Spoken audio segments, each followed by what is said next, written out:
どうも、ベトナム在住の内津です。私ね、先日の一時帰国の時に、こんな動画編集ソフトを買ったんですよ。ムービースタジオ。まあまあね、そこそこ使えそうな感じなんで、このソフトの紹介をしていきたいと思います。ちなみにね、前回おかしくなったモニター、今のところ問題なく動いてます。それじゃあちょっと説明の方していこうかな。私はね、パソコンに別にそんなに詳しくない中で YouTube をやってて、今までこのムービーメーカーってやつでね、動画を作成してたんですが、このムービーメーカーはね、いつだ Windows 8まで標準装備されてて、10にはね、つかなくなったものをまあまあ実は無理やり入れて使ってて、このムービーメーカーっていうのはね、素人にはすごくいいソフトだと思うんですよ。使いやすくってね、わかりやすくって。複雑なことはできないんですけどね、私はそんなことをする必要もない動画を作ってるんでね、まあこれでやっていきたかったんですが、まあまあ、実はこれにはね、いくつか問題が出てたんですよ。一つは、最近スマホを買い替えたんですけども、そのスマホのカメラに、対応してなくって読み込めないとか、あとはショート動画ですよね。縦動画に、対応できてなかったんで、それもできずにいました。で、その中ね、こっちに映ってるのかな。ショットカットっていう、無料のソフトをね、入れてみたんですけども、これもね、悪いソフトではないと思うんですが、ちょっとね、素人の私には使いにくい。で、まあその後、こっちのゴムプレイヤーってやつをね、体験版で入れて、まあまあ使えそうだったんですけども、やっぱりちょっと問題があってね、というか、体験版を入れて、とりあえず、実際の正規版を購入しました。費用は確か2000円か3000円ぐらいだったと思うんですけどね。これもね、使いやすいソフトなんだけども、若干問題があって、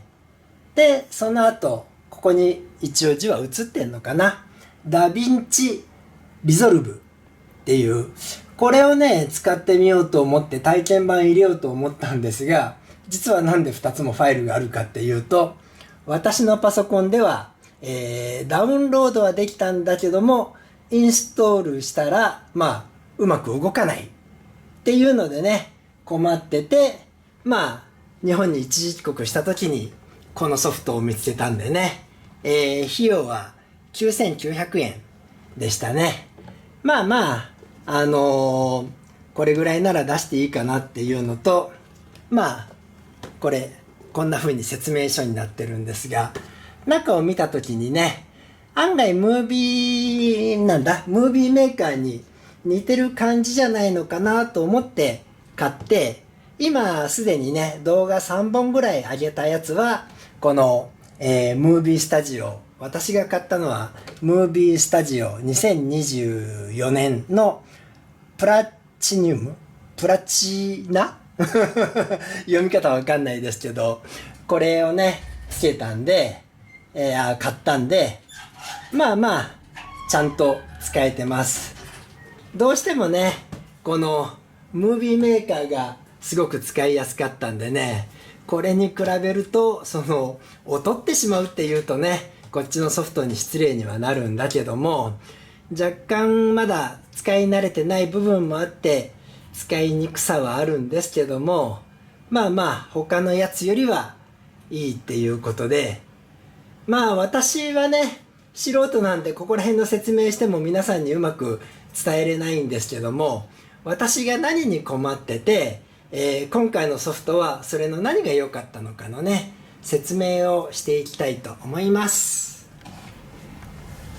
ムービーメーカーはね、もう基本的には正規で手に入らないソフトなんで、まあこれの説明をしてもしょうがないもんですから、このショットカット、これにね、まあ何の問題があったかというか、私がどの部分で使いにくくって諦めたのかの説明をしたいと思います。これはね、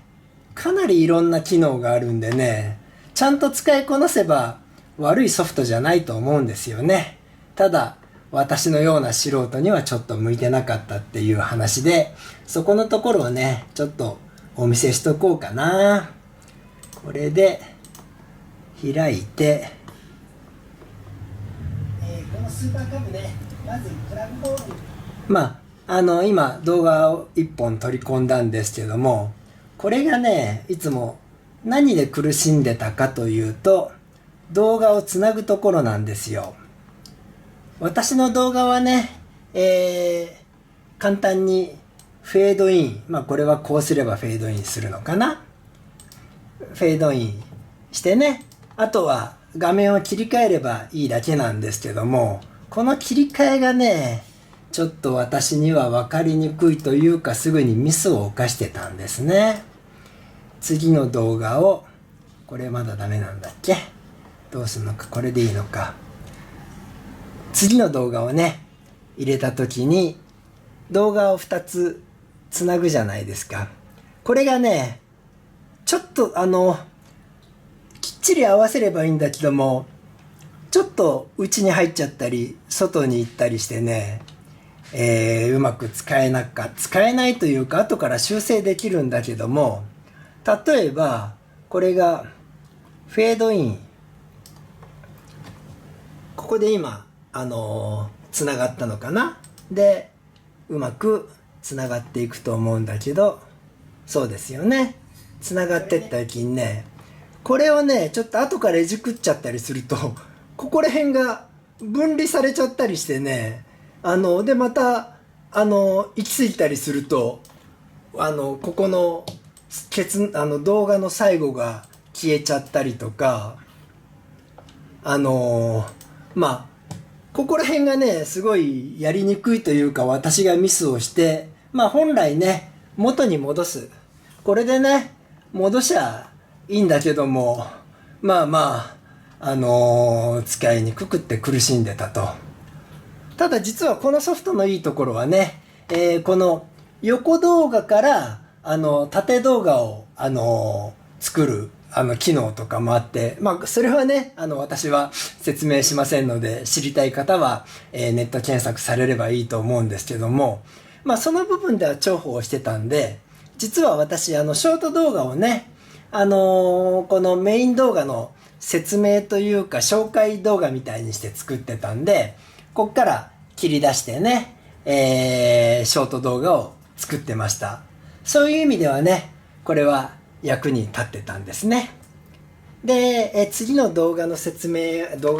次の、ソフトの説明をするんで、その前にこれで何がこれではありがたくって、次のでは困ってたかの説明もしましょう。ムービーメーカーもそうなんですけどね、ここの下に音声の波が出てるんですよ。これがね、あるんで、あんまりよく中は見えないんだけど、とりあえず状況を見ておきたいですね。私が喋ってるところでこの波があって、その後話してないところは平坦になってるんでね。で、ここでまた喋って、その後、ここからはずっと喋らないっていう時に、ここの部分を早送りしたいんですよ。で、これはね、簡単にできるんだけども、その次に紹介する、ソフトはね、この波形がね、なかったもんだから、これよりは使いやすいソフトだったんだけども、ちょっとね、やっぱり苦労してたんですよ。じゃあそっちのソフトの方も開いていきましょうかね。これですね。ゴムミックスプロ。これもね、有料ではあったけど、金額覚えてないけど、2000円か3000円ぐらいで安くでね、永久ライセンスになってたんで、使いやすいソフトではあったんですけども、なんか広告は出るけど3日間表示しないで閉じればいいのかな。ここにファイル追加があってね、さっきと同じやつを、まあ2つ一緒に入れるか。こうやってね、まあ1個ずつ入れていきゃいいんだけども、これね、つなぐのはすごい簡単なんですよ。こっちでフェードインさせて、ここで、どれかな、テンプレートだったっけな、場面切り替えか。場面切り替えでフェードインだったりとか、横にずらしてみたりとかね、して、ね、こんな感じで簡単にいくんですが、音声のね、波がないもんだから、どこで切って早送りするかっていうのをね、いちいち聞いて確かめなきゃいけないし、さっきみたいにね、後からまたちょろっと喋ったりしてるのをね、拾えなかったりしたんですね。で、これはこの、会社の方に問い合わせをして、まあ私が、音声のね、波形が、開き方を知らないだけかと思って聞いてみたら、これにはその機能がないと。オーディオ、音楽の方はね、波形があるらしいんですけども、これは波形がないっていうことで、まあ、諦めてました。これもこれでね、さっきのと同じ話になるんですけれども、縦動画に、対応できてるんで、これもね、今まで、ショート動画の縦動画にね、利用はしてたんで、まあまあ、使えてはいたんですけども、これもちょっと私のメインの編集動画には、編集ソフトにはできなかったというとこでした。で、これは終わって、で、長々と説明しましたけど、このソフト。まあ、これもね、開いていきます。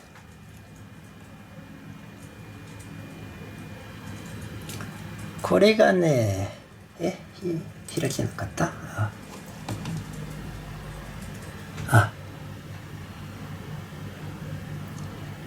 ？2回やっちゃったんだっけ？あ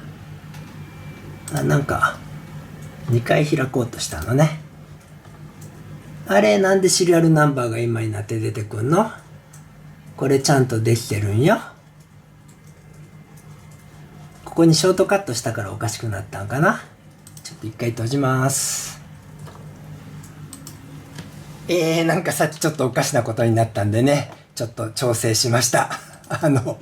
おかしなことってのはね、実はこのソフトをインストールするときに途中で英語の画面になるんですよね。英語のサイトに行くのかな。で、それでいろいろわからなくなったりした上に、あとなんだっけ、この同じメーカーの他のものを登録したのかな。で、まあオフィスのソフトを入れたんですけども、その時にちょっとね、お互いが関連づいてるはずなのに、メールアドレスをね、別々で登録したりしたらなんかちょっとおかしくなったんですが、それの関係かね、今ちょっとこれメールアドレスをもう一回、後から登録したやつに入れ替えなきゃダメでした。まあまあそういう部分ではこれ入れるのがね、私のような人間にはちょっと大変ではあったんですが、まあまあちょっとソフトの紹介していきましょうかね。これに関してはね、まあこれの使い方もね、まあもしこれを購入される方はいろいろ手引きとか動画とかあるんで見ていけばいいんですが、これは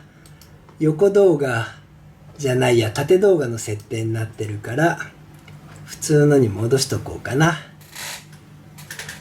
これでいいんだね。同じファイルをね開いてます。これで、さっきと一緒で2つ目と3つ目でやっていけばいいのかな。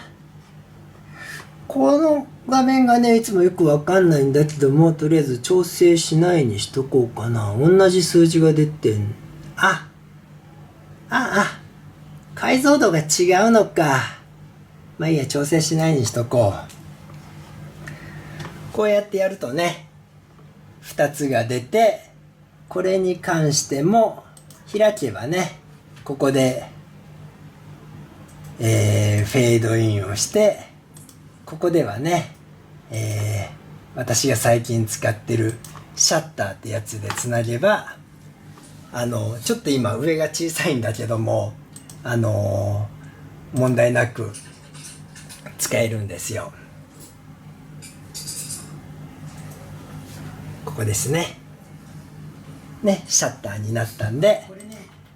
で、こいつはね、若干めんどくさくって、ここをクリックして、オーディオ機能で波形表示を選べば、下にちっちゃな波形が出るんですね。で、これをもう一回選んで、トラックを別々にすれば、波形が出るんで、さっきみたいにね、なんだっけ？これがうまくいきにくいんだな。どこから早送りするかっていうのをね、見ていくと、これはどこに行くのよ。ちょっとまだ使い慣れてないけど、何も喋ってなくって、ここに喋ってたらね、ここだけ切り抜いて、この後から、切り取って、早送りをどうすんだっけな。こういくのか。早送りが、こうやって、こいつを選んで、縮めていけばいいと。ただこれもね、私が使い方わかんないだけだと思うんだけども、何倍速にしてるかとかね、そういうのがよくわからないんですよね。で、それともう一個困ってんのは、音声がね、ここをクリックして、ボリュームを上げるとか下げるとかね、調整があるんだけど、3デシベル大きくしたりとか、あとはもう一回ここに戻って、これが選んで上下できんだけども、この調整がね、他のと合わせたいんだけども、ちょっと使いにくいんだな。これもしかして、ダイヤルダメだよね。ここら辺に苦戦はしてるんだけども、もうちょっと慣れてくればね、ムービーメーカーのように使えていくんだと思います。本当はね、ムービーメーカー、なんであれなくなっちゃったんでしょうね。有料でね、今のものに対応してくれれば、別に5000円や1万円ぐらいはね、払って、あっちを使っていきたいってのはあるんですが、それを言ってもしょうがないんでね、今後はこれ使っていきます。これ9900円ですけど、どこに書いてあったっけな。動画じゃないや、パソコン2台にまで対応してるんですよ。私実際もう2台目にも入れましたんでね、その時もちょっと英語の画面で1回目と2回目とちょっとやり方が違ったのかな。そこに苦しんだりもしたんですけども、どうにかインストールもしたし、今も使えてるんで、今後はこれでやっていきます。新しいソフトにしたんでまだ孫ついてるところがあったり、あと、私のこのパソコンがね、ちょっと遅いんですよね。なんだっけな。Core i3 の第7世代。何が悪いのかわからないんですが、動画編集した後にね、ちょっとギクシャクした時があって、それはムービーメーカーでもね、起こってた部分もあるんで、それに関してはソフトが悪いんじゃなくって、私のね、パソコンをもっと早いのにしなきゃいけないんでしょうけど、そんな感じでやっていきます。なんかね、ぐだぐだと話してしまいましたが、新しく買ったソフトの紹介でした。今日はね、ここまでです。それではまた。